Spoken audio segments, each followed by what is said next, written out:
Reply পাওয়ার আগে আমরাই যদি বেশি ইন্টারেস্ট দেখাই তখন তার কাছে আমাদের ভ্যালুটা কমে যায়। ওকে, তো আপনি সেখানে সেই যে পয়েন্টটা, এই পয়েন্টটা আপনার বুঝতে পারবেন এবং সেই হিসেবে আপনি আর মানুষের লাইফে বেশি ইন্টারেস্ট দেখানো শো করবেন না। লাইক যে আপনাকে যতটুকু রেসপন্স করবে আপনিও তাকে ঠিক ততটুকুই রেসপন্স করবেন বা সেইভাবে তার সাথে ডিল করবেন। কেউ যদি আপনাকে রেসপন্স না করে সেখান থেকে আপনি নিজেকে উইথড্র করে নেবেন।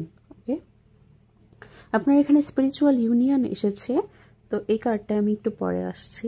এখানে ম্যাটেরিয়াল হারভেস্ট আছে, তো ডেফিনেটলি আপনি আপনার ক্যারিয়ার লাইফে কোনো ব্লেসিংস পেতে পারেন, বা আপনি যদি বিজনেস করে থাকেন সেখান থেকে আপনার ডেফিনেটলি প্রফিট হবে আগামী 24 ঘন্টাতে, এবং আপনি অনেক ক্লায়েন্টস পাবেন। আপনি যেই ধরনের বিজনেস করে থাকুন না কেন, বিজনেস বা ঘরে থেকেই আপনি যদি কোনো স্টুডেন্ট থাকেন সেক্ষেত্রে আপনি কোনো টিউশনের অফার পেতে পারেন, বা